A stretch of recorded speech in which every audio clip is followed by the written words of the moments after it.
Ladies and gentlemen, welcome to another conversation. This week I'm with Professor David Flint, who I'm really excited to have a discussion about. Now, Professor, there's a lot of different ways I thought I could introduce you to this, but your credentials are as long as my arm. The best way I can say it to my own audience, who perhaps haven't heard of you, is I can't think of anyone that I've interviewed in the past that's more knowledgeable on the Constitution, on economics, on international law, on politics, especially calling elections and calling out voter fraud where it's happened in countries around the world. So I'm really looking forward to having this discussion with you. But more notably, some people may have heard of you as the professor that, emeritus professor that announced that nominated Donald Trump for the Nobel Peace Prize in 2020. And I think a lot of people would certainly clap to that in my audience. But I wanted to welcome you to the show, and I'm looking forward to the discussion that we end up having. Well, Joel, I'm delighted to be here and very happy to answer your questions. Awesome. Well, the reason we've been meaning to have this discussion for a very long time, and we've been talking for maybe 6 months back and forth. Now, just so you guys know in the background, the reason why it's taken me so long, it's not that I don't like Professor Flint. I wanted to interview him 6 months ago, but I had trouble finding a lot of locations to film out east here, near Bondi. So I wanted to say thank you to the lovely lady and her husband who actually built this home, not just for the conversation, but it's actually on the market. And they don't know I'm giving them this shout out. They just offered this space for a film. But this is 2 Park Parade, Pagewood in Sydney. I had a look around before I got started, and it's an amazing house, really nice finishes. This isn't a paid promotion. I just want to really thank them for allowing us to have the space to actually have this discussion without traveling 25 kilometers to see each other. So thank you guys so much. And 2 Park Parade, Pagewood in Sydney. Check it out if you're in the market for a property. I think it's a 5 or 6 bedroom house, very nice finishes. So Professor Flint, we've just finished the federal election. There's been a lot of, this wasn't a typical election, I felt. And I just wanted to get your general feel on a number of topics that relate to this election. This conversation will be covering what happened in the US election 2020 with the presidential election where there was a lot of fraud. We're also going to talk about exactly how the Australian election went, not only the trends that we saw in where the electorate's at, but also looking at exactly where there were election fraud in this particular election. And also I want to have a look at where we go from here. Do you see the Republican versus monarchy debate coming up? And what are the general trends happening in society? So first off, I thought it'd be appropriate to talk about this particular election. We saw a situation where there was a resounding rejection of the Scott Morrison government, and we saw a movement away from conservative values, which is what won him the prime ministership last time in 2019.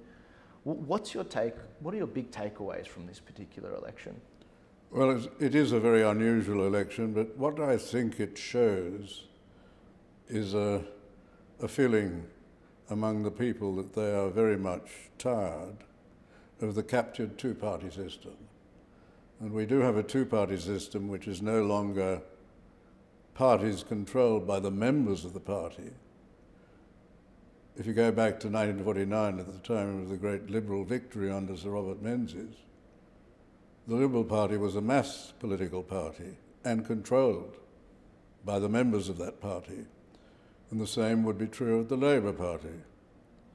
What we've seen is a gradual diminution in the number of party members, but we've also seen the emergence of professional politicians.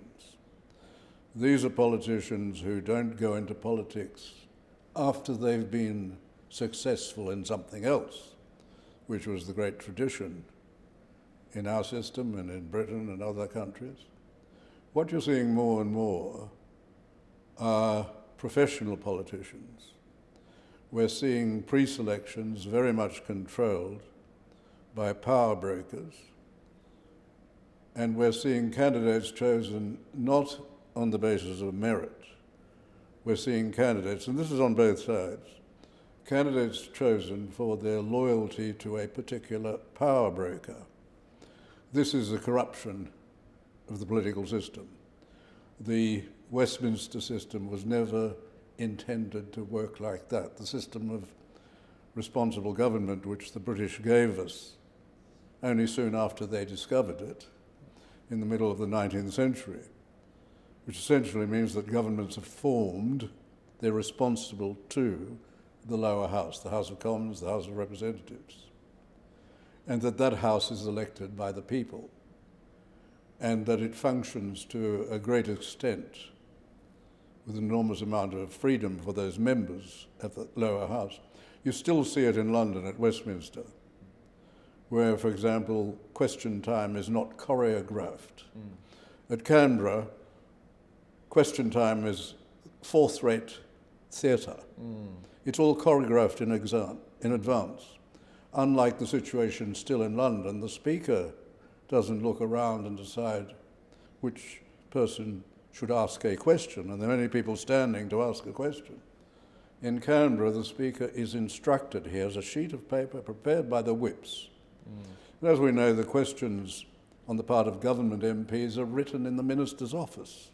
The Minister then thanks them for the question which was given without notice, which is that is a complete lie. The question is with notice, and the Minister answers that question, and the opposition tries to catch up the government with the questions they ask, but it is not the question time which was devised at Westminster, and the lower house functions that way, and it's not so surprising that we have an increasingly large crossbench because people are very much dissatisfied with the two major parties. We have a government which has come to power with less than 32% of the vote. Yeah, it's laughable. And 600,000 less votes than they got in the election they lost in 2019. Yeah.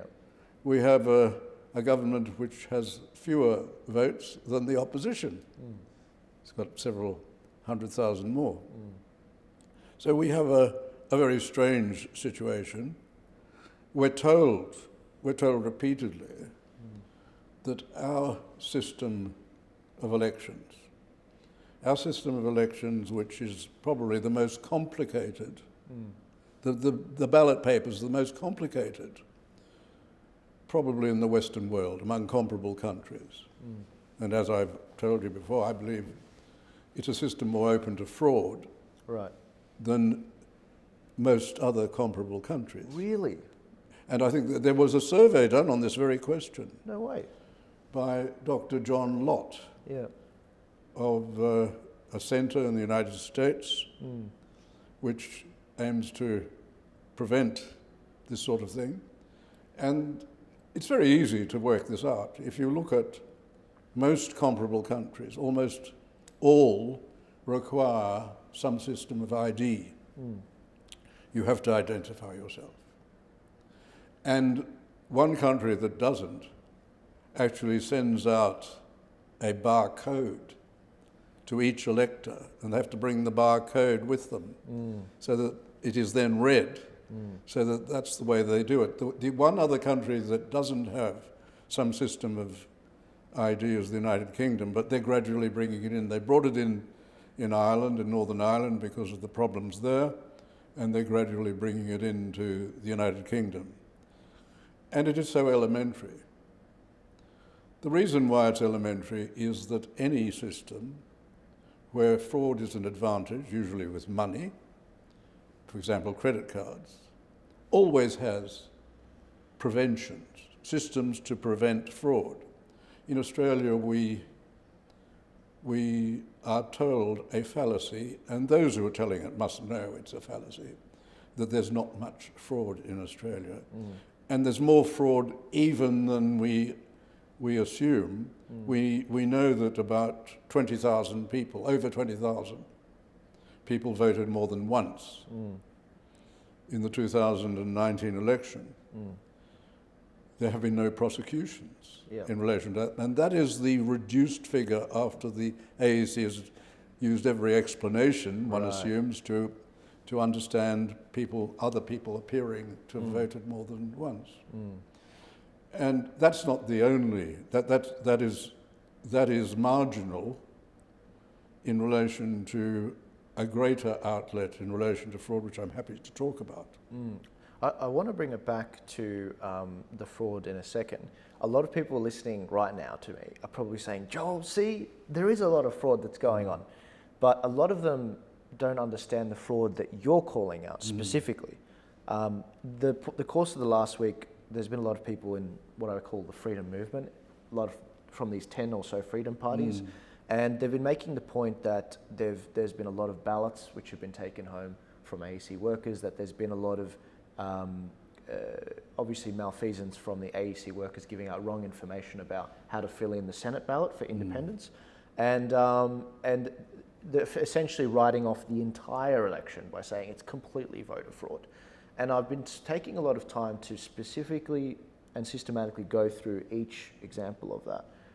I think we'd both agree that the AEC giving incorrect information out to workers, out to voters, above the line voting for the Senate for independent candidates, that's wrong. They need to give accurate information about voting above the line. If I may interrupt you, do you think it's so complicated that the AEC officials, who are casuals quite often, that they themselves don't understand it? I mean, I have to reread it every time to work out what one is supposed to do. Now, if a friend of mine who's well educated, when he looked at, he was getting a postal ballot because he was sick at the time, and when he looked at it, he said, what on earth do I do with this? Particularly when he saw the Senate ticket, but even the House ticket was bad enough because he had to be reminded that he had to fill in all of the preferences and not miss one. And he said, but I don't want to vote for these people. Yeah, but one of the things I really recognise about your criticism is it's like a sniper. You say, this is the problem, this is how it's come about, and this is how we can solve it. I'm concerned about, at least my own audience, that there's a lot of people that are saying the whole thing's rigged. And when you ask for examples of how it's rigged, often it's very difficult to find significant amounts enough to flip the entire election. I agree. That was the problem in the United States. Yeah, and then they didn't vote in Georgia. Yes. That was my concern. They had the 2020 election, which we can talk about, and we called out at the time. We said exactly how it was rigged in a bunch of different ways, besides the fact that the entire media establishment stacked against was Donald Trump. But my big concern was then that people thought that their vote didn't matter at all, and so they didn't show up, and then they lost the Senate in the Georgia runoff election in December, I believe it was. And so it's certainly in all of our interest to understand to what extent is there fraud, how can we fix it. The majority of criticism, in at least my comment section, it has either been about writs, it's been about ballots going missing, it's been about incorrect information from the AEC, but it hasn't been about the things that we can actually address with policy, like better voter ID, so people aren't voting multiple times, like you said before, 20,000. And so that's why I really wanted to have this conversation, so we could talk back and forth about what it is and how we can solve it. Would you like me to run briefly through the loopholes, the entries? Please, all of them would be great. Wow. Well, let's start out at registration. To enrol, you have to register to enrol, and that's all very well during the ordinary part of the year. And you're required to provide the number of your license, you're required to, or alternatively of your passport, or have somebody identify you, and you do that in front of another elector. And that's all very well. I don't know to what extent those are actually checked. But the serious loophole, which was created essentially by the High Court invalidating legislation that John Howard brought in to stop this week where there was a vast amount of enrolments. What happens is that when the Prime Minister decides upon an election, he advises the Governor-General, and if the Governor-General agrees, which he normally would, the election is announced. And then there is a week during which the rolls remain open, and people can enroll during that week. John Howard, realizing that this was the big fraudulent entry, because there was a vast tsunami of enrolments during that week, Yeah. he introduced legislation. And that legislation took effect. It was strongly opposed by Labour. It took effect, and it lasted until the 2010 election. In the 2010 election, as the election was approaching, Get Up produced two plaintiffs in the High Court. One was a person who hadn't bothered to register, so he was in breach of the law. He hadn't enrolled. The second was a person who hadn't advised the Electoral Commission of a change of address. He hadn't bothered to do that. Both were in breach of the law. Normally, courts are reluctant to bend over backwards for people in breach of the law, but the High Court rushed the hearing of the case. The case was heard urgently. A decision was handed down by the court. We didn't know how the judges voted on that decision. We didn't know their reasons. But before the election, the High Court declared that the closing of the rolls on the day the election was called was in breach of the Constitution, and that the legislation John Howard brought in was constitutionally invalid. Wow. Wow. Consequently, a large number of people enrolled, and Get Up claimed that they got 100,000 extra people onto the rolls. Right. The Australian Electoral Commission does not have the resources to check those. They are accepted at face value. So it's quite possible that people in this place, people could use this address knowing that it's for sale. They could use this address. You could have 20 people. And in previous times when the control of the roll was much more rigorous and the political parties could engage in controlling the roll by going around and checking addresses, sometimes they'd go to an address and they'd ring the doorbell and they'd speak to the person who answered and said, just checking the roll, and they'd read out a list of people who are living there, and the people who are actually living there will say, well, I've never heard of them. Right. We don't have 10 people living here. Yeah. Never heard of those other 8. There are only 2 people living here. Right. And there were lots of cases like that. There was a case in Queensland where instead of the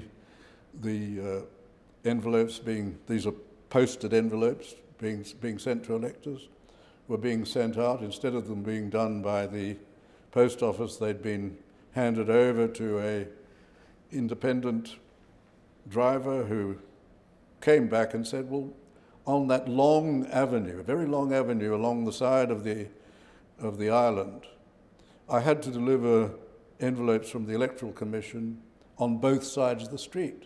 Right. But one side of the street were all the rocks and the surf and the ocean.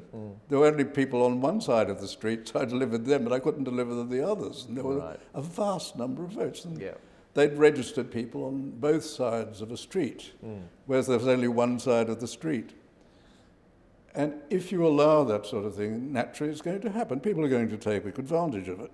If your credit card could be accessible to other people, of course they'd take advantage of it and use, if you were careless with the number on your credit card and so on, they would use that. The system that we have doesn't control the vast number of votes, the vast number of enrolments which go in. I think there are about 700,000 between the calling of the election this time and the closing of the rolls. I have no doubt that many of them were fraudulent. Now, during the same-sex plebiscite, the same-sex plebiscite was a postal plebiscite, and it was conducted by the Bureau of Statistics, but they got the information, the rolls, from the Electoral College, the Electoral Commission. Now, they received 250,000, about 250,000, 250,000 returned to senders. Right. I looked at some research in America about the percentage of mail that didn't get through, which actually ends up being marked and sent back to the post office as returned to sender. It was 4 or 5 times they thought, having done some tests. I don't know what it is in Australia, no one does, but I know in the block of units where I live, a large amount of mail is left on top of the letterbox because tenants have changed. People don't bother marking letters RTS and sending them back to the post office. Yeah. But the Bureau of Statistics got 250,000. And I suspect, I'm sure, that they would have asked the Electoral Commission what to do with them. I don't know what the Electoral Commission said, but the fact is that the Bureau of Statistics destroyed all of those return to senders. They should have been given to the electoral commission, so they could have marked off those names which were returned to sender. Yeah. Some of them legitimate, people had moved and so on. Some may not have existed. I suspect a considerable number may not have been real addresses. Now, 250,000, and the Electoral Commission, apparently, they didn't protest after it was announced publicly that these had been destroyed. But this is shocking. That meant that those names stayed on the roll for the next election, which was the 2019 election. Yeah.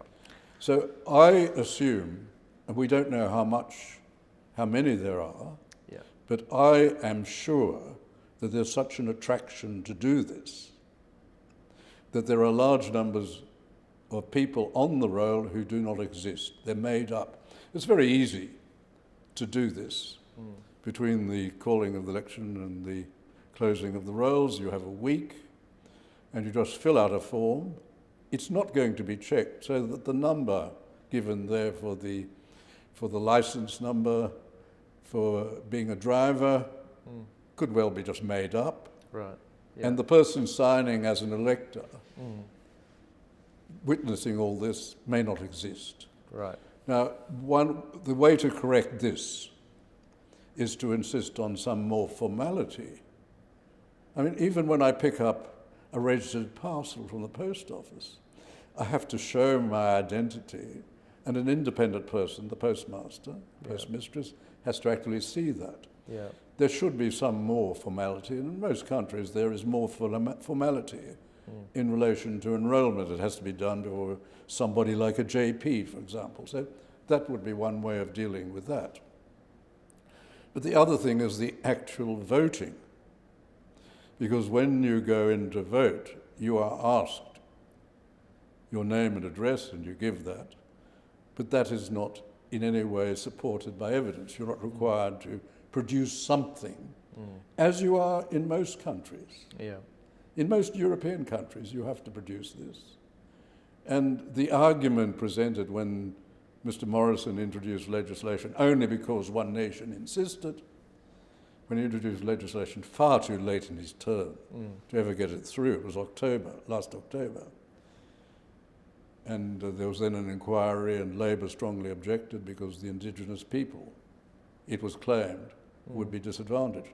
Now that was a ridiculous, absolutely ridiculous argument, insulting to the indigenous people. Indigenous people drive.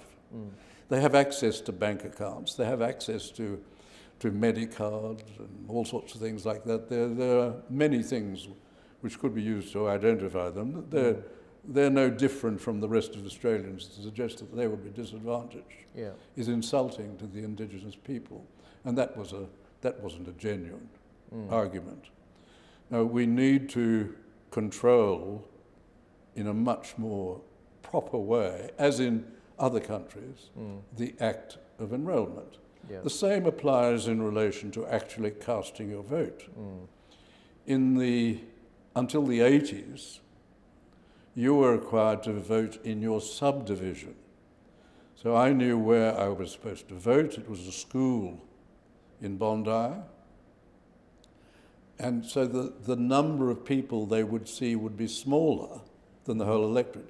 Now in my electorate, I can vote in almost 40 places. The extraordinary thing is that there's no computer link. It would be so easy to have a computer link so that when my name is crossed off the roll, it's crossed off all over the world. In London, in New York and other places where people vote, in every polling station, Yeah. in my electorate and all over Australia. And why isn't it? They sometimes talk about cost. Governments, extraordinarily, both sides, Yeah. throw vast amounts of money down the drain. Yeah, you'd think that of all things they'd want to secure the vote. Yes. So Yeah. that is ridiculous. It's so easy. And one sometimes suspects that this is deliberate. Because what other conclusion can you possibly come to? Yeah. So it would be reasonable to require identification. It obviously, that polling station should be linked with every other, so that if I try to vote again in another polling station, they would say, well, look, you've already voted. We'll allow you to make a declaration vote where it's put in an envelope and can be checked later. Possibly, for example, the act of declaring your identity could be videoed. They could have video cameras. We have them in department stores and all sorts of places, Right. banks and so on. Why couldn't there be a video of the act of actually declaring that? Yeah. Yeah. There are ways to discourage fraud. Instead of discouraging fraud, fraud is encouraged. Yeah. Yeah. It makes me so angry because there's so many problems to solve, but obviously we're not really sure exactly how to Now, solve them. I don't know how much fraud there is, but I think it must be substantial. During the referendum, I was involved in the Republic referendum. We asked a man who was really celebrated at the time in relation to being expert on elections, Malcolm McCarris. And I asked him whether there would be fraud in the election, and if there were, in the referendum, and if there were, would it be substantial? He said, I'm sure there will be fraud, but I think that the result will be so strong that it won't really matter. It will affect it, Yeah. but it won't change it. Yeah. And in a situation where you have a landslide, it's likely that fraud may not have affected that significantly. Yeah. But where you have an election which is close, and what would be closer than this election? Yeah. The government yet hasn't been able to produce a majority. It probably will. Yeah. But we're still waiting on, we'll be waiting for weeks, perhaps months on the Senate, Yes. but we're still waiting on the House. Yes. And this is because of this ridiculously complicated system, which is not superior to the Anglo-American system, which is first past the post. People say, oh, well, that means that you get in because you don't have you can get in because you don't have a plurality. You don't have 50% of the vote. Mr. Albanese doesn't have 50% of the vote. All he has is 32% of the vote. Yeah. And he's Prime Minister, he's Yeah. in office. Yeah.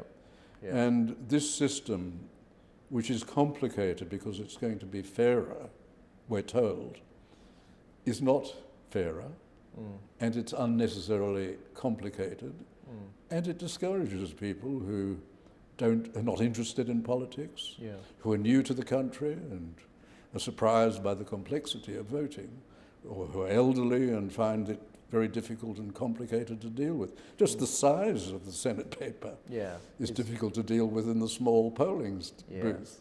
Yeah, it's amazing because it could have been a lot longer, couldn't it? If they got with the legislation they brought out because of the Liberal Democrat Party, it wiped out a lot of these sort of Senate candidates as well. Yes, the size of the parties they have a minimum size Yeah. for the parties. Yeah. So what do you do in that situation? I mean, I've spent the last 2 years telling people that your vote still counts. There was a lot of voter fraud that happened this election, but people aren't saying what you're saying. They're not at all. They're saying that they're getting still caught. I'm still trying to explain to people what the two-party preferred count is on election night. A lot of them, they thought it was voter fraud. They thought that the chief officer at the centre was getting the call and saying, no, don't worry about number 1 and 2 on the ballot. Just go to the major parties, these 2 candidates that we put forward. And I had to explain that to a lot of people. That's what they're getting caught up about. Stuff that is like it's all documented. Yes, and that is in the predictive. The commissioner is predicting the result. Exactly. He's not changing it. Exactly. He's predicting it. Yeah. I don't think that's unreasonable given the complexity of the system, but it shouldn't be happening. Yeah. We should have a system like the United Kingdom, like the United States, they both have their own weaknesses. The other things which I think are wrong are those that go against the very idea of an election.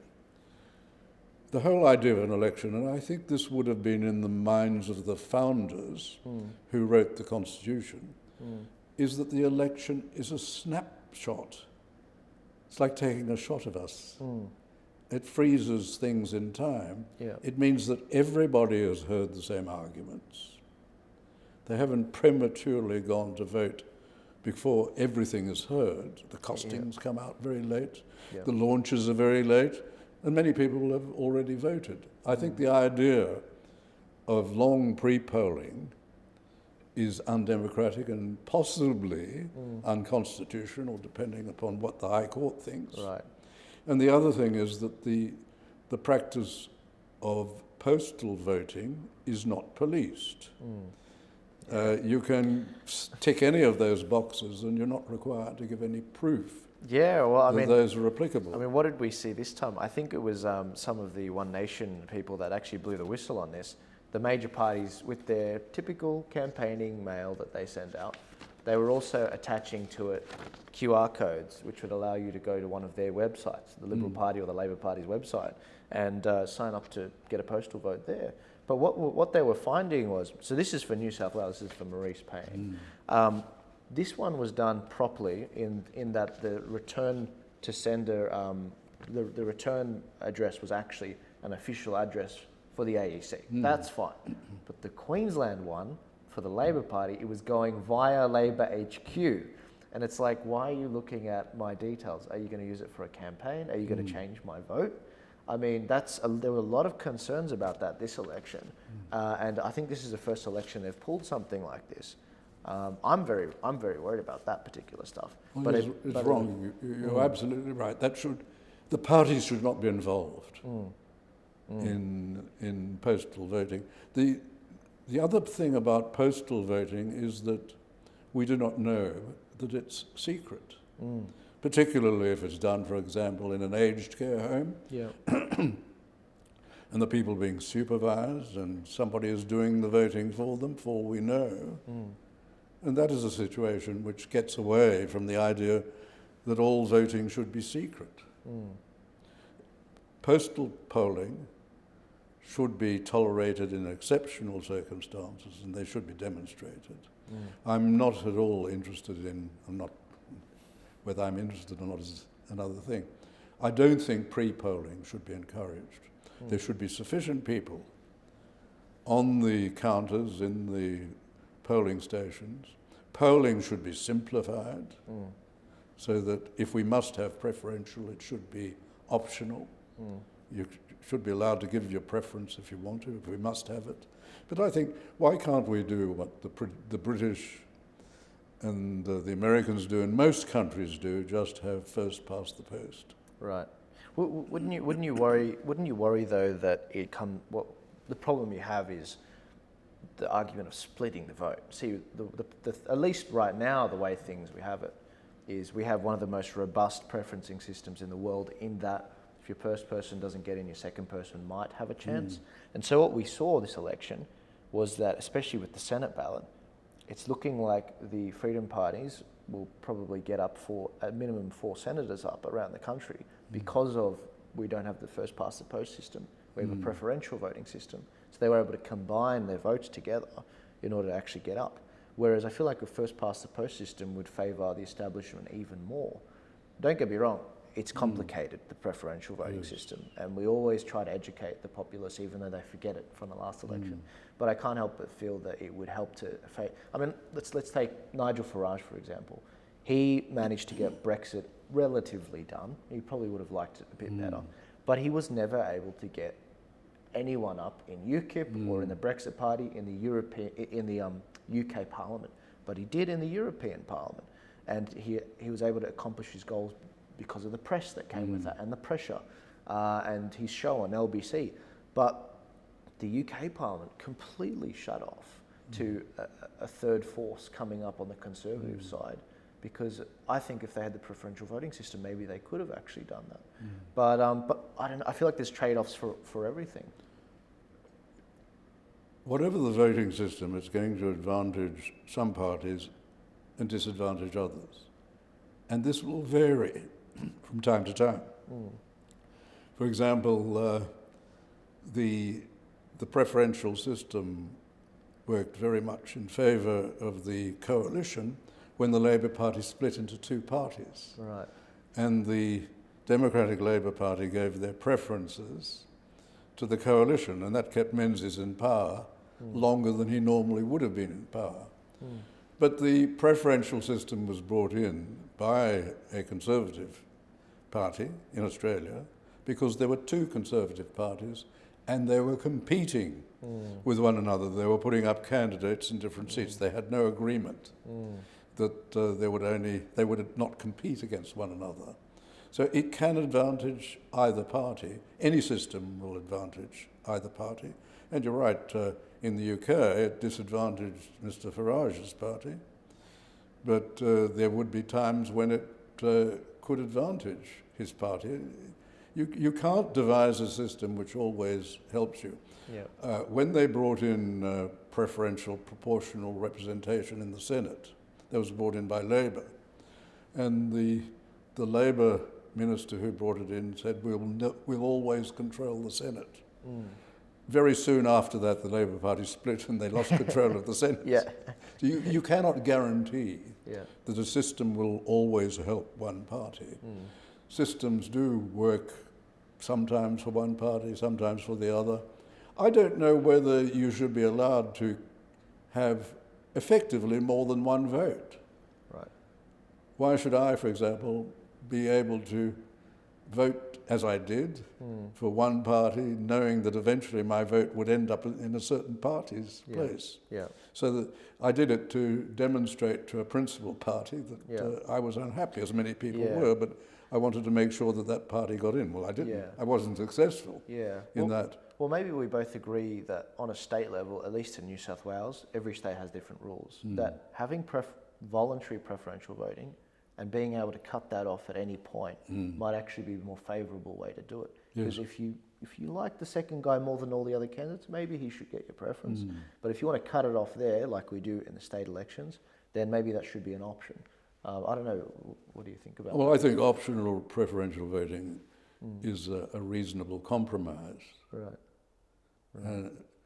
I think these things should be, if not in the Constitution, they should not be easy to change. They're too easy to change by a party which has control of both houses.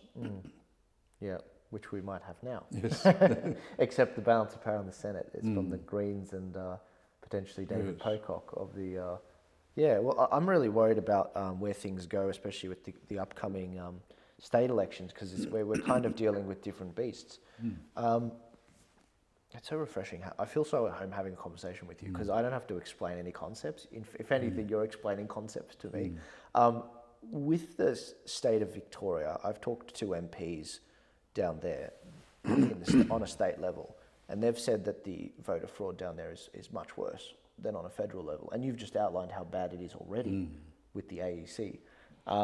Where do you see some of the biggest holes in Victoria's electoral Well, I'm no better informed about Victoria than the rest of the Commonwealth. Right. But Victoria does seem to be a state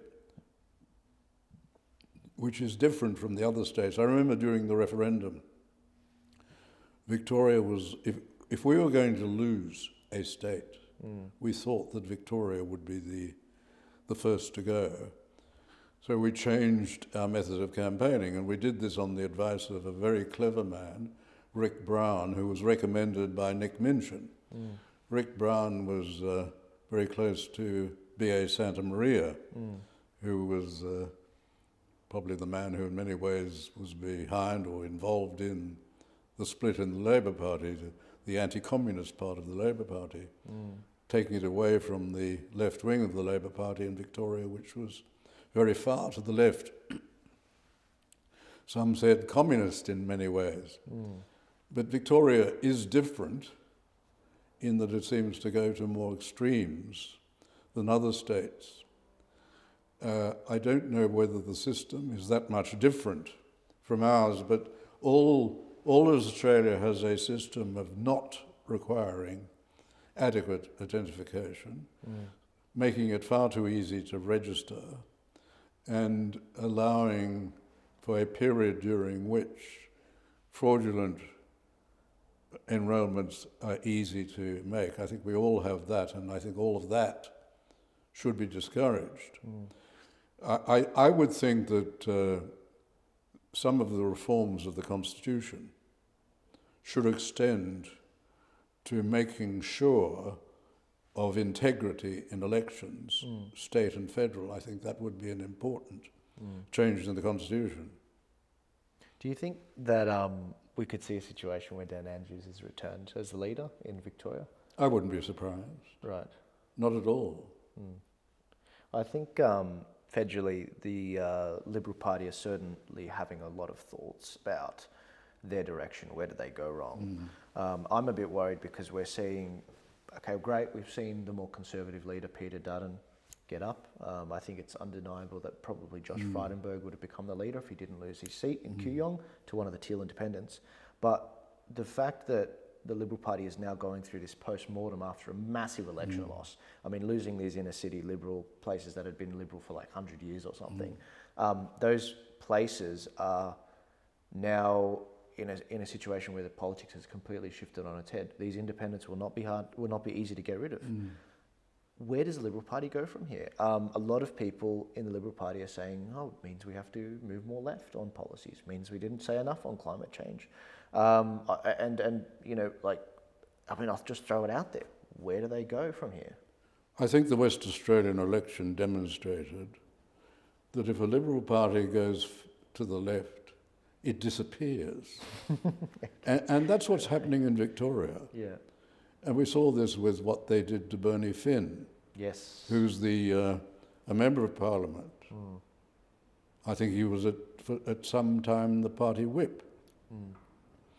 And he made comments, quite legitimate comments. I'm not saying they were correct, but they were certainly legitimate. And he made comments about the American Supreme Court and the likelihood of the Supreme Court reversing the decision in Roe v. Wade. Now, Roe v. Wade, as no doubt your viewers know, is the case in which the Supreme Court found that there was a constitutional guarantee of the right of abortion. You'd have to turn the Constitution inside out to find that. It doesn't exist. They read it into the Constitution on the basis of, one judge famously said, the Constitution is what we say the Constitution means. Pursue life, liberty, and pursuit of happiness. I mean, I don't understand how you turn life into death. Yes. That's just wild. Now, Bernie Finn said he favoured that decision, and he also favoured, in Australia, laws not encouraging abortion, but restricting it. He has been expelled for that from the parliamentary party, for saying something which is usually treated as a conscience vote in both parties. Yeah. And for saying this, he is expelled from the parliamentary party. Now, that suggests to me that this is not a serious party, that the leaders of that party are not going to stand up to Dan Andrews, and in many ways they supported much of what he did. Yeah. One of the great cases of maladministration in Australia was during the COVID crisis, when they dispensed with what was the normal rule, even in colonial times, that significant regulations would be brought before the Executive Council, with the governor presiding, and that the documentation would be presented to the governor with a supporting case for some major change in the regulations. this would be a very formal act. And also that either house, particularly the Legislative Council or the Senate, would have the power to disallow that regulation. Most of this has been swept away, whittled away over the years. And we saw, in relation to the pandemic, that governments were acting like dictators, particularly the Andrews government and the West Australian government, but even in New South Wales, we had a situation where the Premier seemed to decide that she would close down the building industry, and we had the Chief Medical Officer saying, well, I didn't recommend that. But we suddenly had the appropriate minister in his office signing a significant change to the regulations, not going to the Executive Council, not being tabled in each house, and the houses not having the power to disallow. Yeah. Now, this is what happens in a parliamentary democracy, but we behaved in many ways like an authoritarian regime, and we were copying. I didn't agree with statewide lockdowns. Yet we had statewide lockdowns, and that was copying the zero COVID policy of the Chinese Communist Party, which was the organization which in its laboratory in Wuhan created the virus. It is generally believed that this was manipulated by mixing different viruses, and that it escaped from Wuhan. Some people say they let it go deliberately, others say it escaped, but we do know that for a significant period of time, while people were returning from the New Year celebrations in China around the world, the communist government did not advise other governments, did not advise the World Health Organization that there were large numbers of people, possibly with the virus, spreading it around the world. Yeah. This was an act, a delinquent act, by what I fear is a delinquent government in Beijing. Yeah, and as a result, we saw other countries around the world adopt that same policy of locking down zero COVID. Yes. Yeah. Until then, the policy in relation to a pandemic, people say we had no pandemics since the Spanish flu. We did have. We had other pandemics. Tony Abbott wrote the policy for which he received international praise when he was Minister of Health. And the policy until COVID was that you deal with, you protect the vulnerable, the elderly and those with other sicknesses. In this case, they would be protected. The rest of the country would be advised what to do, for example, not to go to functions where there was no ventilation, large numbers of people, and so on, just to be careful, but let them get on with their lives, let business continue. But we adopted the lockdown from Beijing. And the state which did it more than anywhere else in the Western world was Victoria. But because of an incompetent, inadequate opposition, it is likely that Mr. Andrews is going to be victorious in the next election. We saw what they've done in relation to Bernie Finn. Yeah. And they do not seem to be a serious opposition like the West Australian opposition, which was more green than the Greens. Yeah, yeah. So what do you tell the Victorians for their election in 5 or so months? You know, if your opposition, major party opposition, Liberal Party, is nowhere to be found, if Dan Andrews says we need a snap lockdown for 2 weeks, and the Liberal Party say we can do better than that, we'll only do 1 week, and not the populace doesn't want a lockdown, who do they back? I mean, do they back some of these minor parties, many of which do not have their organisation together? Or do they just try and reform the Liberal Party? Do they just tap out of politics? I mean, a lot of people are perplexed by this. I think you have to join parties, whether they be the existing parties. In some parties it's difficult to have any impact because the rules are so arranged that you can't have an impact. In New South Wales, for example, it took a long time for what they call plebiscites. Plebiscites are just pre-selections by the members who live in that area. But we saw these suspended for this election so that a triumvirate, influenced strongly by the Prime Minister and Mr. Hawke, decided on pre-selections. Yeah. And foisted those, keeping allies in certain seats and putting others into other seats. Little wonder that they lost those seats. Yeah, what was it, 12 out of the 13 Yes. pre-selected seats where they had did captain's picks, Yes. they lost. Now, there are new parties. I was surprised that the UAP, spending so much money on advertising, didn't present a program. They had their launch very late. It was, they had to pay for it to be shown on television. I watched it. But there wasn't a total program. I would have thought that a new party with that enormous advertising budget would have had a total program.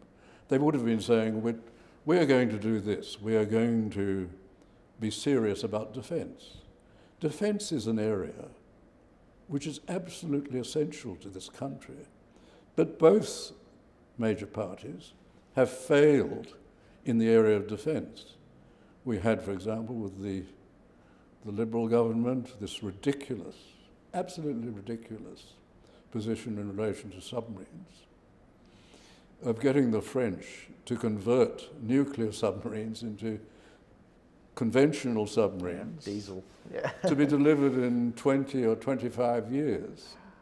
What do you say to Beijing? Please don't do anything for 25 years because we won't have our submarines until then. Having submarines is very important because it gives you, particularly nuclear submarines, but you want them this year. Having them means that you have what few countries have. You have that capacity to deliver a second strike. You can deliver missiles to your enemy, and they're very difficult to detect. So you have this marvellous thing. The AUKUS agreement, which I would think that Peter Dutton was a significant person advising that, as I'm sure he was a significant person in getting rid of the French submarines. No criticism of the French. They didn't dream up this mad idea. It's as mad as Snowy 2. These silly ideas that the Turnbull government turned out, spending billions of dollars, a complete waste, and they would never achieve what you need. But what we need in relation to defence is we need these things now. We need missiles, we need drones, we need the sort of things which are working to an extent in the Ukraine, and we need to be as self-sufficient in relation to defence as we possibly can be. We need to be like Israel in that regard, and we're not. We've wasted an enormous amount of money, and I don't have great confidence in the new government in this field. But we also need to develop this country. We have an immigration system, massive immigration system, but what we're doing to the unfortunate immigrants is effectively saying, well, you've only got 3 places to go to. You can go to Sydney, Melbourne and Brisbane and make them even more crowded than they already are. In Sydney, we're living on top of one another on the most sparsely developed, populated continent in the world. We could develop this whole country. There's one thing you need for development, and that's water. We have more water in this country, particularly in the last few months, but normally we still have a lot of water in this country. It just needs to be moved around, and we've had plans which go back to the 20s, the Bradfield Plan. We have the Beale Plan in relation to northern New South Wales. We have the Bridges Plan in Western Australia. There are wonderful plans. It's just a matter of moving water around, which even Libya was able to do, but we're not doing it. Without that, we can't develop the country. And we can't really effectively deliver to immigrants what they need so that they don't all become Uber drivers or working in coffee bars, so that there's real work. And we need, obviously, a manufacturing industry in Australia. But if we're going to be obsessed with the untruth that politicians can control the climate, none of those politicians, particularly the teal ones, even if they were in government, they can't control the climate. Even if the theory, the increasingly discredited theory of significant man-made global warming is true, and it is increasingly discredited. Even if it were true, because of the tiny emissions we produce and the massive emissions which countries which will never agree to zero net emissions are producing, our politicians can't affect the climate. So I think we need governments being truthful. What we do need are people going into politics who are leaders. I was looking at a booklet given to cadets from the Royal Military College at Sandhurst. And they say that there are many traits of being a leader, including courage, persuading people to follow you. But the greatest trait of leadership, they say, is not having any self-interest, not wanting advantage from being the leader. And how many of those who are in politics today are there for anything but their own personal self-interest? And that's because the system is so corrupted. The two parties are captured, and too many, not all of them, there are some outstanding ones, but most of the candidates are put there because of loyalty, allegiance to a power broker, and they've gone straight from the university, where they've been working probably in an office of a politician or somebody like that, union, and they have determined that this will be a professional career. You can't have professional politicians. Yeah. What happens that, what do you do?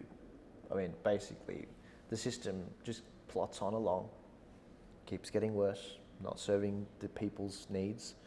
It's conducted more and more in an American fashion on politics and personalities, rather than governing in the way that George Washington would. You get people that are self-interested and climbing up the greasy pole. What do you do? I mean, does it just keep plodding along until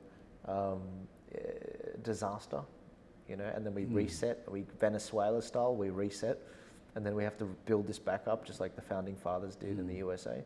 I mean, what do you do? The difference, the successful countries in the world, there was a study done by Akemoglu and Robinson from MIT a few years ago. It's why countries fail. So the easy thing to look up, if anybody's interested, is why do countries fail, or why countries fail. And they said it's not race, it's not the race of the population, it's not even the resources of the country, because you can be a very wealthy country, enormous resources. Venezuela is a classical example, and you can be a basket case. At the time of federation, the two richest countries in the world on a per capita basis were Australia and Argentina.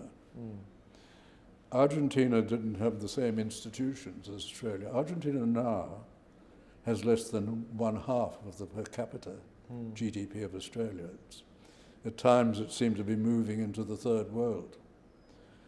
And why does that happen? It's the institutions that you have. We had very solid institutions, but institutions can be captured, and that's what's happened in Australia. Our political institutions have been captured by the two-party system, not because it's a two-party system, but both parties have been captured by power brokers.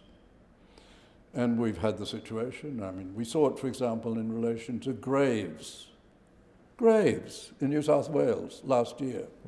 The government suddenly announced that they were going to take over all graves which are run essentially by the religious institutions. The Catholic Church acts as a trustee for the other religions in some regard. They thought that the graves could be taken over, vested in, I'm sure this is what they were up to. It would be vested in some commission. The graves would be privatised. The prices of graves would go up because they'd effectively be run by a private corporation. And some power broker who handled that sale would get an enormous commission for doing that. That's what I think they had in mind. I don't want to defame anybody, and I don't think I am because I'm not naming anybody. There's one thing they didn't bank on. They thought that the Catholic Archbishop of Sydney, who's a gentle man, he seems very proper. They thought he was a pushover, and he wasn't. He stood up to them.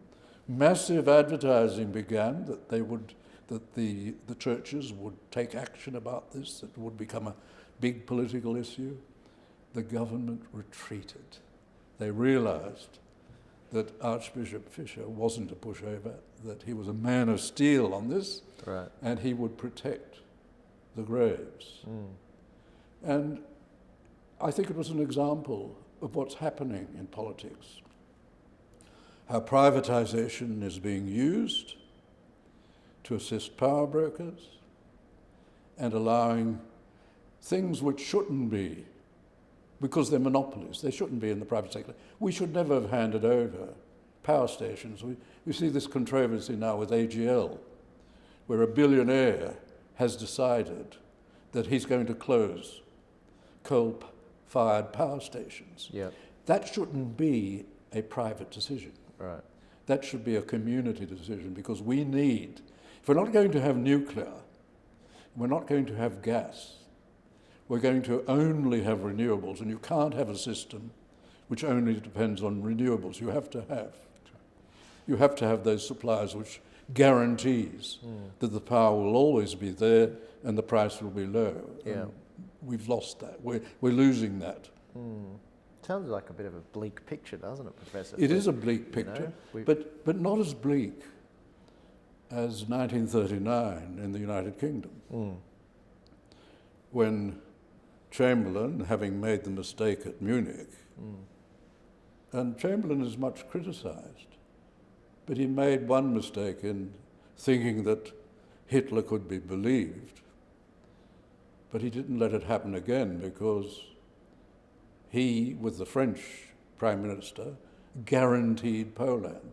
They gave Poland a guarantee that if they were invaded, the British and French would come to their aid. That was an extraordinary thing to do, but Chamberlain was obviously not the man to lead, and Churchill came forward, and Churchill provided the leadership, the dominions, Australia, Canada, South Africa, New Zealand, supported Britain, as did India. India didn't have much choice, but you had enormous support. And it looked very bleak. It looked bleaker than today, but eventually right triumphed. Look at the situation in the United States. I think the Obama administration, Obama came in, first black American, well, half black American, because he was half white, came in as president, and that seemed to be a wonderful moment to many people, because it seemed to symbolize that what the wrongs which were done with slavery were now behind them. But the administration failed in so many things, particularly internationally. They failed in relation to the Crimea. They let Russia take the Crimea. They failed in relation to the South China Sea.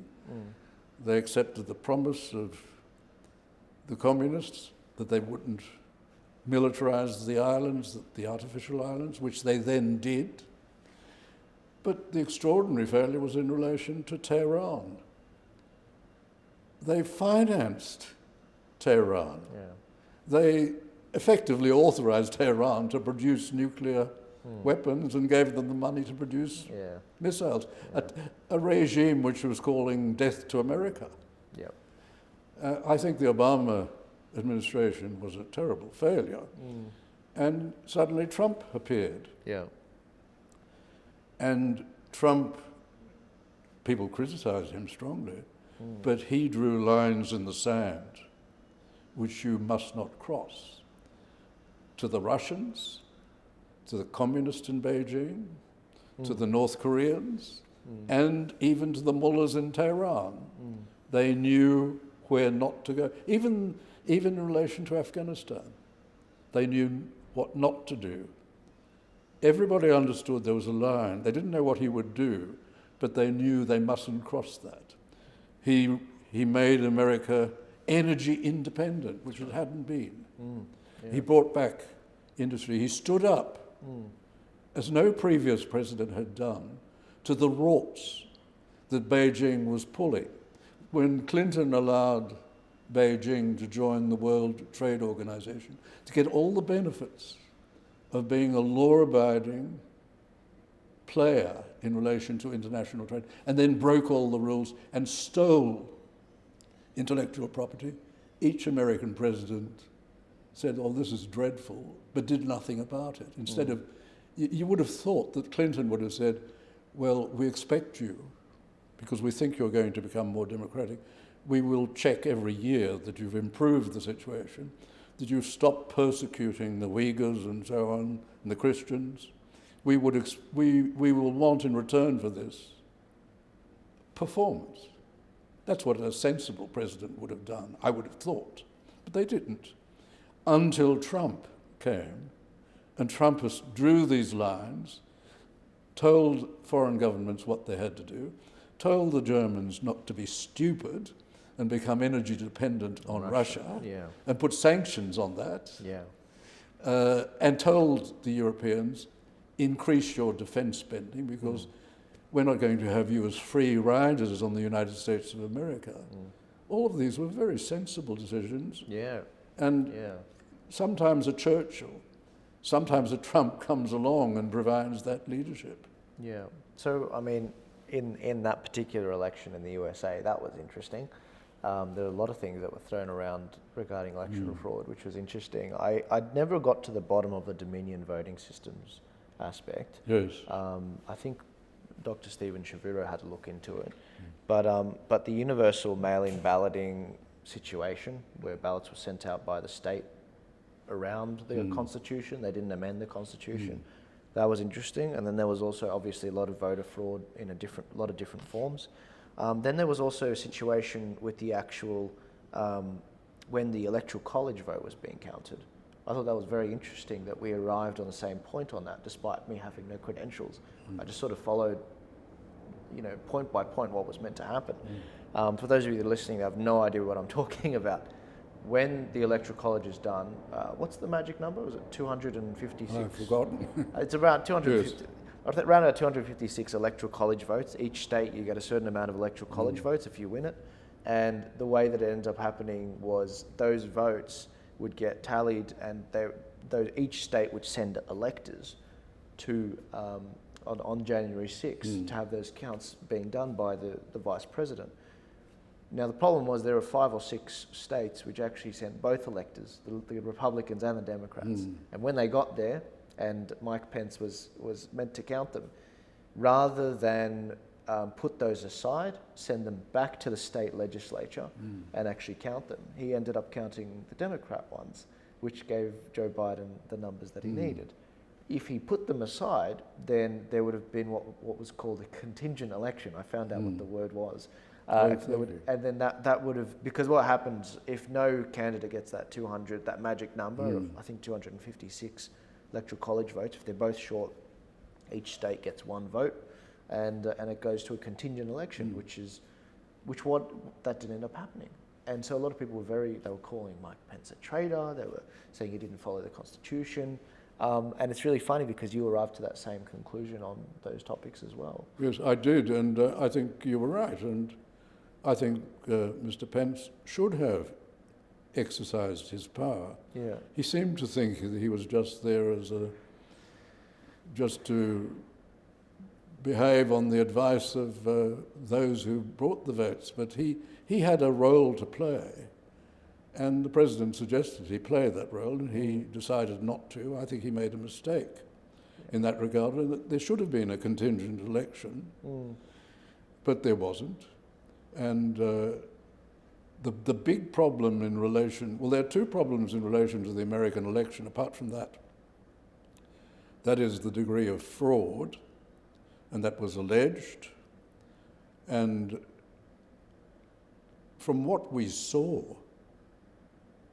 where the observers were kept out, or where the observers were told that counting was closing for the night because there'd been a water pipe had burst in one place, and therefore they couldn't continue counting in a number of key places.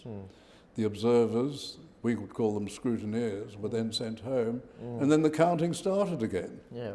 Now that was very suspicious, and we saw film showing the scrutineers put outside behind a glass window in some places where they were papering over the window, and the scrutineers were too far away from the voting, for them, the counting, to actually see what was happening. Right. All of these suggested that something wrong was going on. Now, there wasn't probably sufficient evidence which you could gather together to show systemic fraud. I noticed that there's now an investigation which is, and a video has been produced by Dinesh D'Souza. Yeah, 2,000 Mules. Yeah. What is it called? 2,000 Mules. It's 2,000 Mules, which gives further evidence of this. But in addition, as you rightly pointed out, there were significant breaches of the Constitution which should have stopped the election proceeding. And the case brought by Texas and 17 states to the Supreme Court demonstrated that there was that significant breach. No one has doubted that the breach wasn't there. And the breach was, the Constitution says that only a legislature of a state can change the electoral law. That's right. In America, the conduct of the election is decentralized to the states. I think that was one of the mistakes our founders made. Right. In any way, in America, it's decentralized. And the only body with the authority to make the rules or change the rules is the legislature, which in America doesn't mean the governor, it just means the two state houses. And in a number of states, key states, which was demonstrated very clearly, if you go and look at Texas versus the United States, just Google it and read it, you'll see that there's a significant breach of the Constitution in a number of states, where the governor or an elected court or various electoral officials have by themselves changed the law and allow all systems of voting where you leave your vote in a voting box, all sorts of very strange things happened, all of which could be open to manipulation. But the very fact that this occurred should have been stopped. The Supreme Court took the decision, very curious decision, that Texas didn't have standing to complain about what was happening in other states. Texas obviously had an interest because the final conclusion was affected by the massive breaches of the Constitution in other states. I think that some of the new judges, including those nominated by President Trump, were terrified. And you had Schumer, the Democrat leader from the Senate, a few weeks before, standing on the steps of the Supreme Court and threatening the judges with a maelstrom. I've forgotten the precise words, I can't recall them, but he made a threat which threatened the lives and the future of the judges. In Australia, he would have been arrested for contempt. Right. But it was outrageous. And it was very clear what was happening in America, particularly in the blue states in that summer, because we had massive states of disorder. We had murders, we had riots and so on, not controlled by the state governments, on which the current president and the current vice president were silent. The current vice president was actually bailing out That's right. people who were on charges relating to that Yeah. serious breach of law and disorder. But we had a very dangerous situation in the United States. And I cannot blame the judges for thinking of their lives and those of their families in relation to what might happen if they intervene. And we've seen in this current thing, in relation to the leaked draft judgment in Roe v. Wade concerning abortion, we've seen that people have got the addresses of the judges and they've demonstrated at their houses. They are under threat. And in America, this can mean, because of the amount of guns and so on, this can mean threats to your life. Well, who can blame the judges? I mean, Yeah. they were obviously terrified. And they may well have been worried also about the state of disorder the country would have been thrown into had they decided that the case brought by Texas was justified. Yeah. Judges are human too. Yeah. So what do you do in that situation? I mean, if you're America right now and you're looking at what had transpired, we're going to see what happens in the midterm elections in November this year, not just for America and where they go, but I do believe in October this year there's also the Chinese Communist Party. We're going to be looking at who leads their country forward as well. And so I would be more confident of the result of what happens with the Chinese Communist Party. Indeed, right. But They seem to almost all vote the same way. Yeah, it does seem that way. But they solved the election problem before the election. But what's going to happen, Professor Flint, in Australia, we've got these freedom parties which are getting up in the Senate. It doesn't look like it'll be enough to control the balance of power by maybe 1 or 2 seats. But they are getting a stronger foothold in the Senate, and they're keeping the Liberal Party a bit more honest, saying, hey, this is where your base actually is, and these are the policies they want for a better country and a stronger Australia. Where do you see the country going? Do you think there's still hope if over time, in another 3 years, if the Freedom Parties manage to get 6 senators up and end up having as many as the Greens, do you see the country going in a more positive The direction? Greens will have how many? They'll have So this election they have 12, and it's looking like the Freedom Parties probably have, if you add Senator Gerard Rennick and Senator Antic, you've got Malcolm Roberts as well, so that's 3 they've already got. At this stage, the Freedom Parties look like they have 4 to 6 still on track for. And so we could be looking at anywhere, from 7 to 9 senators this election, and maybe they'll get another 6 next election, bringing it up to 12 next election. I'm optimistic in that I can see us making a difference in legislation, like One Nation did, in pushing for better reforms electorally, because we talked a lot about fraud. But the direction of the country is probably something a bit more I'm concerned about: defence, economics, the institutions being corrupted, the long march to the institutions, including the universities. Be honest with me, how optimistic are you about the future? Well, I'm not. I'm more optimistic about the United States. Right. I expect that there will be a Republican return, at least in the House and possibly the Senate, provided that there isn't too much fraud in the midterm elections. And I would expect that either President Trump is returned, or if not, somebody of his school, like the governor of Florida. Now, I think America, I would be surprised if the majority of Americans would not want that. Right. Now, I hope that that occurs because we desperately need this. We are a significant country, but we are doing what we did in the 30s. We're not defending ourselves. And although the army is solid, the defence forces are solid in terms of personnel, notwithstanding the way I think in many ways the politicians undermined them after Afghanistan, particularly in relation to that report. I think we do obviously need significant weapons. But we also need more. We have a drastic failing in education.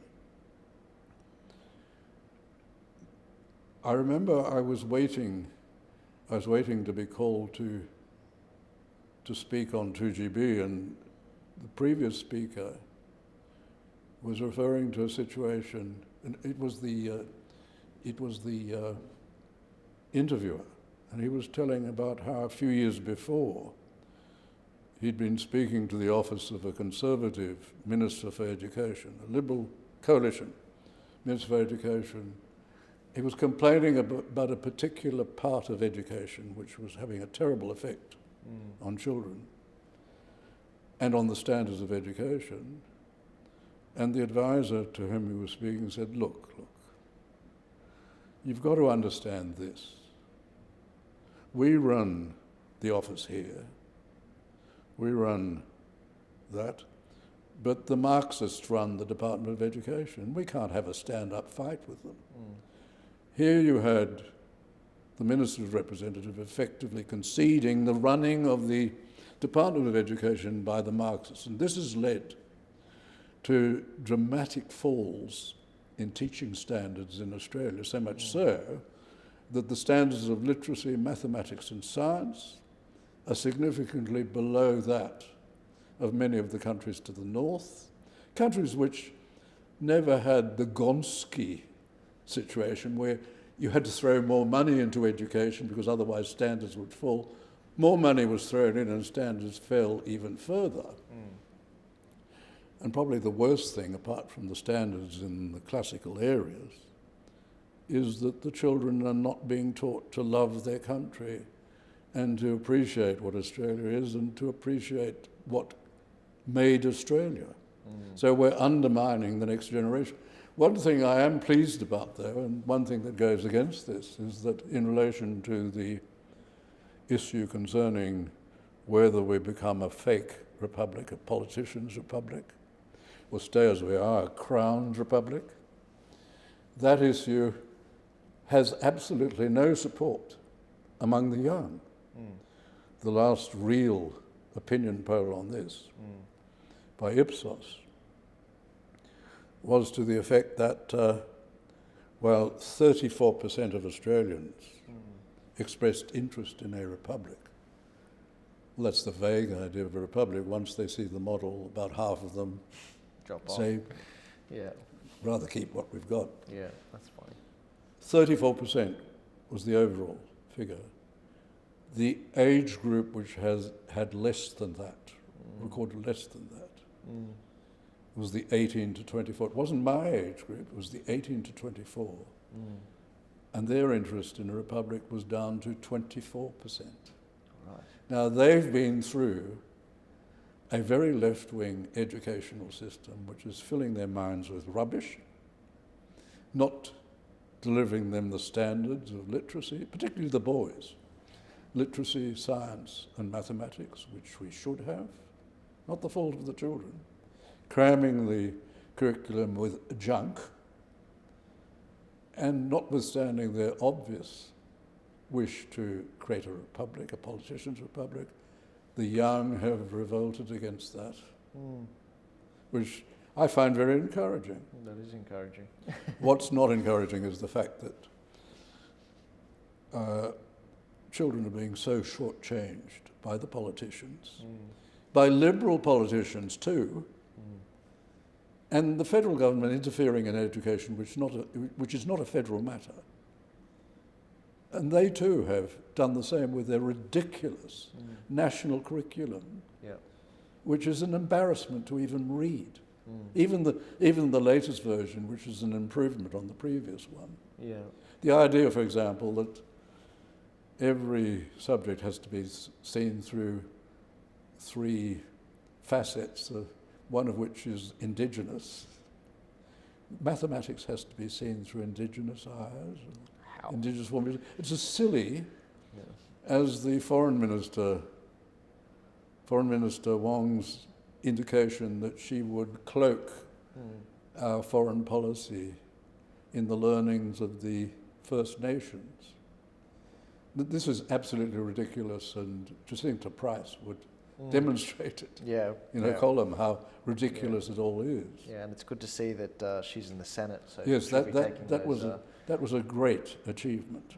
Absolutely. Well, that sounds like good news on the Republican front. Yes. Little not so great once you realise who's next in line for the throne, though. There's one rider there, one important matter which should be noted, and that is the Republicans are so desperate that they changed the platform, and it was in the older platform. It's not there anymore, but it's being practiced, and that is that there be a minister for the Republic, and that his or her task is to promote the Republic. Now, this is an outrage, a constitutional outrage, to have part of the Commonwealth government whose role, according to the Constitution, is to execute and maintain the Constitution and the laws of the Commonwealth.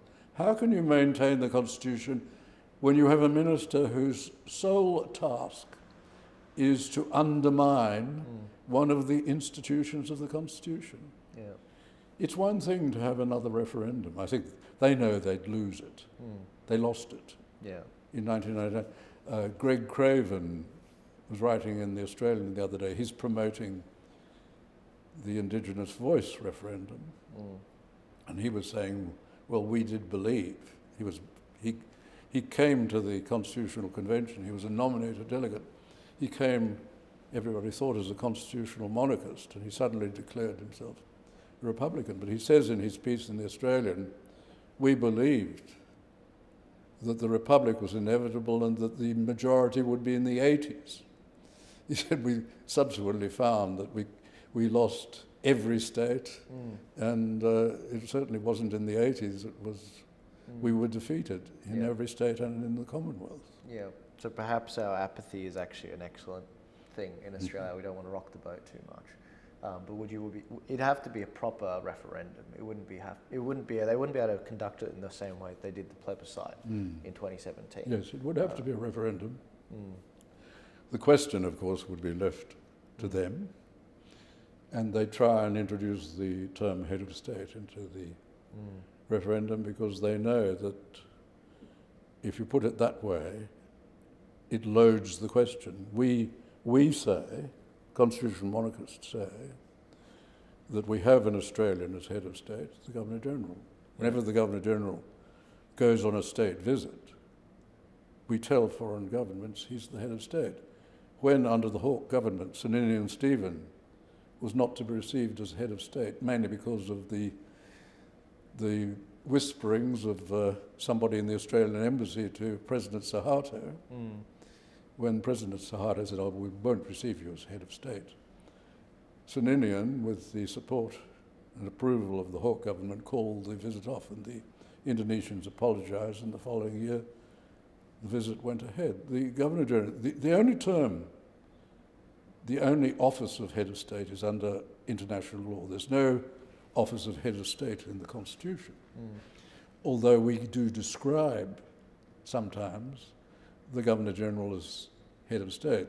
In 1907, the High Court of Australia, consisting mainly of founders of Australia who'd written the Constitution, unanimously held that the Governor-General is the constitutional head of the Commonwealth.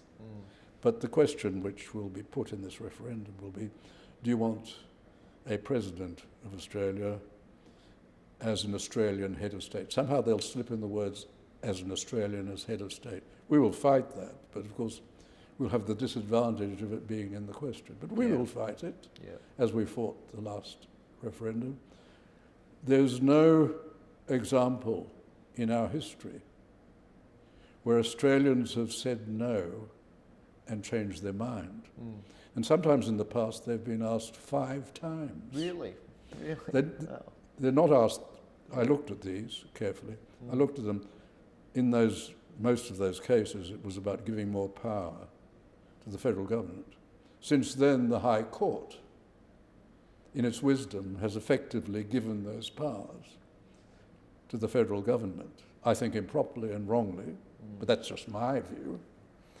But there's a very strong history in Australia that once the Australian people say no, they always say no on every subsequent occasion. No guarantee that that will happen again, but it is a record I wouldn't like to be fighting against. Yeah, interesting.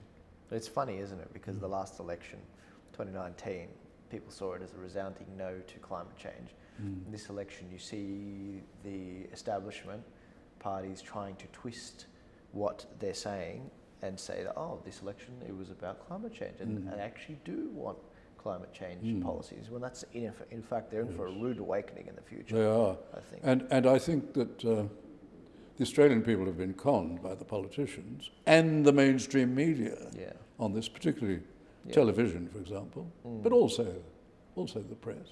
They haven't been strong enough. And there seems to be a belief that the politicians can change the climate. Now that is ridiculous, absolutely ridiculous. And of course they can't. And Australians have also indicated in polling that they're concerned about climate change, but they don't want to pay any more money in that regard. And when they see the power bills, because of the excessive reliance on Chinese windmills, which are killing all those birds, Chinese solar roofs, which, when they're useless in a few years' time, will have to go somewhere, and they'll be dangerous junk, which has to be disposed of somehow, along with the windmills. There'll be a realization that perhaps that wasn't such a wise idea. Yeah, we're learning, aren't we? Yes. We're a young country, but we're slowly learning. Well, Professor Flint, I want to thank you for your time. I'm hoping that everyone got I think they definitely got some great takeaways on voter fraud. And I'm eager to see, we're in a bit of a movie, isn't it? It's quite amazing, the events that have happened the last 2 years. I'm excited to see how the state elections go in November for Victoria, March next year for New South Wales, and also the US election as well, to see what ends up happening. I think the state elections will be interesting. The states have been emasculated, as you know, to a great extent, mainly by the High Court and the politicians. The whole idea of the states is that they have certain powers. We didn't put into the Constitution, as the Americans did, because nobody thought it was necessary, that those powers not granted to the Commonwealth were the states. But the High Court developed what they called the reserved powers doctrine. The High Court said, well, obviously any power not given to the Commonwealth is a power for the states. In 1919, the High Court changed that. One of the mistakes we made, it's a wonderful constitution, but they made mistakes. And one of them was that the power which appoints the judges is Canberra. Well, you're going to appoint judges who favour the increase of powers and the authority of the Commonwealth. We now have a federal government which, unlike any other federation in the world, collects 80% of the taxes. This doesn't happen in Germany, Switzerland, Canada, the United States. 80% of the taxes. Gives back about half of that to the states, because the states don't have the money to run what they've got to do, because they don't have the taxation power to do that. And the situation then is that they tell the states, we'll give you this money, but we're going to be running these things with you. Yeah. So they interfere in areas for which they have no competence. They can't run defence, which is their primary function, yet they try to run all sorts of state affairs with the states, telling the states what to do. We need stronger states. I think we need more states too. Yeah. I think the idea of adding more states and more senators as well would be really good, and that might be a discussion for another time. But I'm really looking forward to seeing how we progress into the future, and how the national discussion goes with our constitution and what needs to happen. But Professor Flint, I want to thank you so much for your time. It's been an absolute pleasure. I'm glad we could finally make this work, and I hope we get to do it again sometime soon. It was a pleasure. Sorry to keep you so long. No. My problem is I usually have to, it's very rare I interview someone where we're right there with it on policy. We understand each other, and we understand exactly certain democratic concepts. So this has been very refreshing for me, and I want to thank you for your time. Pleasure.